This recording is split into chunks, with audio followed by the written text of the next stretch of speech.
How's it going, guys? My name is Zach with the Movie Castle, and today I'm really excited because we're going to talk about an all-new horror movie. Well, not just an all-new horror movie, an all-new Universal Monsters movie, an all-new Nicolas Cage movie. Some cool stuff to be excited for. This is, of course, Renfield. This came out April 14th, 2023, and was directed by Chris McKay, who I believe has a background in comedy. I think, if I remember his IMDb correctly, he did, like, Lego Batman movie, and I think he also directed something like Robot Chicken Star Wars 3. So yeah, a weird connection between comedy and horror, but comedy directors definitely can come over. This movie stars Nicolas Cage as Dracula himself, that's great. Nicholas Hoult as Renfield in the title, and Officer Quincy, played by Awkwafina. And overall, I guess I should talk about my anticipation and lead up to this movie. The first I had heard about this movie was shortly after Invisible Man came out, the reboot of the series with Elizabeth Moss. I think it was a Blumhouse movie, and I really liked that, and I was looking forward to sort of new Universal Monsters universe set in that movie's universe. Like, you know, they did a really good, creepy Invisible Man movie. I wanted to see them do more monsters there. So when I heard that Universal's plan was to kind of just throw whatever at the wall and see what sticks, I was a little not necessarily impressed. You know, I'd heard about this movie. There's a bunch of other movies they talked about making. Who knows if they actually will. But after Invisible Man, it seemed like their plan was just do whatever with these characters.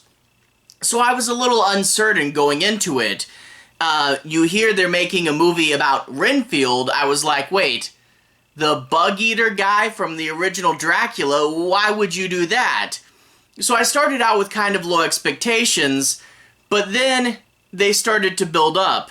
First, I heard this was this movie, the story and executive producer was Robert Kirkman. Yeah, he came up with this idea and he produced the movie. Robert Kirkman was the guy that wrote the Walking Dead comics.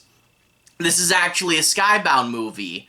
So that got my interest a little higher. I'm like, oh, okay, that's a creator I know. But then it was announced Nicolas Cage would play Dracula. And I was like, okay, I have to see this movie now. Totally changed my expectations, knowing that those two people were involved with it. And I saw the trailer, it looked good. He totally doesn't match the original Dracula or the new Invisible Man, but you know what? Let's go out there, let's experiment, let's do whatever. And overall, this movie turned out to be a good bit of fun. Now, that being said, obviously not super scary, obviously more of an action movie, and a big, super cartoony action movie at that. And it really, yeah, it does feel like a live-action cartoon. People explode, blood is everywhere. It's pretty silly. Know that going in. And also, Nicolas Cage obviously does a great performance here. You can tell that he is doing a little bit of Bela Lugosi. You know, he's taking a few notes there, but he's also doing a bit of a Dracula parody, but not so much not a goofy Dracula parody. He's kind of taking the idea of how arrogant this guy is, you know, and yet understanding the character's flaws. You know, he is like, yes, come here, Renfield, I don't care about you. Let's do this and rule the world here. But at the same time, you know, he's a Dracula that's always going to fall into his old trappings. More on that in a second. But I do like the classic yet cleverly comedic way that Cage plays Dracula. And of course, it's Nicolas Cage. It's always going to be big, over the top, and fun. it still is primarily Renfield's movie, and, you know, Renfield and Officer Quincy, they work out pretty well as mains, and you understand Renfield's struggle, but at the same time, you always are eager for Cage to come on screen, because he's awesome as always, you know? But I guess let's talk a little bit about the plot. I'm not going to be doing any major spoilers, but I do want to take a moment and analyze the movie. You know, talk about a few scenes and specifically a few elements, but I'll be avoiding the end bit. We start off with actually a really fun bit of setup. One thing I really like that they do is they show scenes from the original Universal Dracula, the original black and white Dracula, and they actually edit Nicolas Cage and Nicholas Hoult into the movie. And it really does help you, you know, see these two as the new versions of this characters. It establishes the connection, the same timeline to the original Universal Dracula movies, and it really does get you in the mood and to see some of the classic scenes from the original movie redone. Yeah, that was pretty fun. But then after that, it starts to describe what is life and what is the status quo for these people. And this is one of the cleverer elements of the movie, is the Dracula cycle that he goes through. Basically, Dracula will get defeated, Renfield will take him away, nurse him back to health, and he'll eventually get back to full power. But because Dracula's arrogant, when he's at full power, he's going to go on a Dracula murder spree. Basically a bender. And he'll eventually get defeated again. And at which point, Renfield has to drag him away, nurse him back to health, and the cycle continues. I really do like that this also does explain, you know, all the different Dracula movies, you know, and the idea that they've done this thing over and over and over again. That's a cool idea. But also, you know, the idea that Renfield is subjugated to this guy, but he doesn't necessarily know what he wants, Dracula. You know, like, you think, okay, if you were subjugated to this guy, but he's building forward and he has a consistent vision, you know, then at least you can see why he's doing it.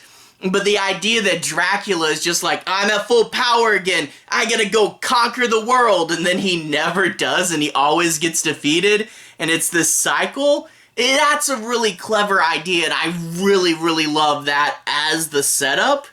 Now, we cut to the modern day. Renfield doesn't age because he's Dracula's familiar, and he's trying to find peace of mind by hunting criminals specifically and giving them to Dracula.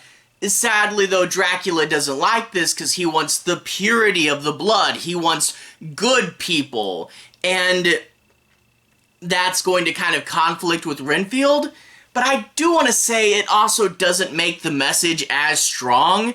I mean, yeah, that'd be something you'd want to do to have peace of mind, thinking, okay, someone's gonna die, but at least it's a bad person. But at the same time, so much of this movie's message is, Renfield, you don't have to be bad, you can be a good person. But we don't really get to see the shift in his character so much when at the beginning of the movie he's already trying to hunt down bad people. Like, we don't get that introduction where Renfield's a terrible person, which allows us to see more of a character transformation. So yeah, he starts off hunting bad people, and we don't get to see the evil Renfield before he switches, you know, because he's already kind of good. So that doesn't make the message quite as strong, but it makes him an easier character to follow, so I guess I see that. But anyway, he's fighting crime. That will lead him into contact with the other characters. Awkwafina is a cop who had a respectable father who died fighting crime, and she's training all her life trying to be a good cop, but it's really hard because every time she arrests members of this gang, they keep getting out.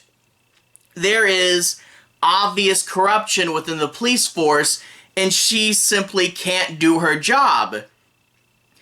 Eventually, Renfield sees her, and he's inspired because it's someone under subjugation of really bad, strict authority, and she's trying to fight against it. So he's going to be drawn to her and want to fight against his own authority. So everything makes sense thematically there. The gangsters are also wondering, hey, who's been killing us? And Dracula is also going to get upset when Renfield is trying to live his own life and isn't feeding him people as often. So that sets all our pieces into motion.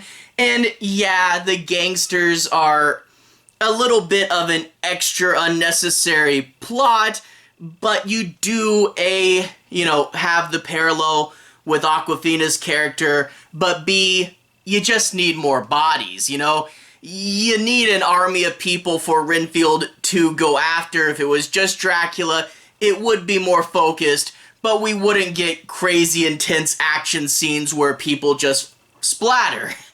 And I guess, yeah, let's talk a bit about that.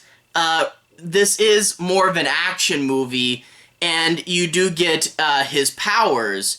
He has to eat bugs in order to get his super strength. He can already live a long time. It's been about 100 years or something, but it's every time he eats the bug, he gets the powers and his eyes change and he can fly around and kill people. Well, not fly, but jump really far.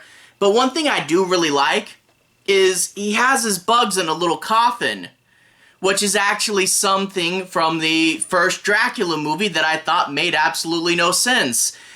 In the first Dracula movie, Dracula gets out of his coffin, and there's a little tiny coffin on the ground in there, and a bug crawls out of it, and I was like, why in the world is there a little coffin for a dead bug?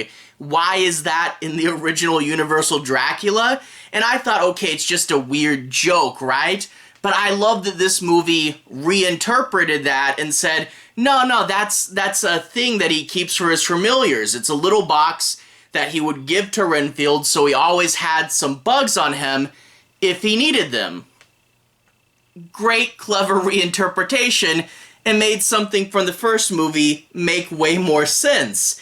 So you get that, that's how he fights people, and it is big over the top and cartoony. CGI blood will splatter everywhere, and normally I'm not a big fan of CGI blood, but I think they wanted this because it would look more like a cartoon, and also probably so if the ratings board gave them a hard time, they could dial it down a little easier. But it looks cartoony, but it's supposed to, They'll stomp on people and that'll send them flying, yeah, like I said, rip off your arm, beat you with the bloody end of it.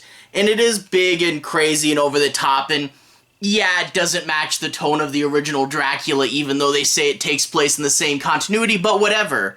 But I also do like, the sort of fun when you get Renfield rebelling. I love when he gets his own little apartment, and he tries to clean himself up, and he paints the apartment these crazy pastel colors, and he's dressed all differently.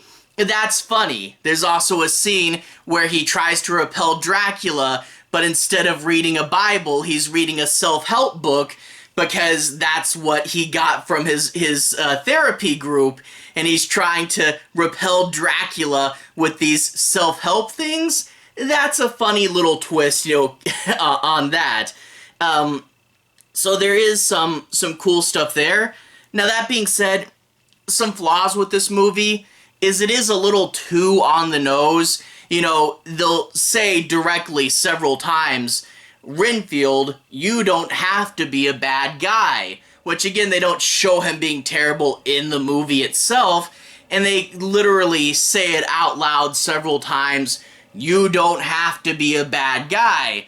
And the idea that Dracula is a metaphor for a toxic relationship, which they do that clever thing with Renfield stumbling into a therapy group, and that makes sense that they would talk about it more openly, but that being said, a little bit hammered too hard, over and over again. It's a toxic relationship. Get out of it.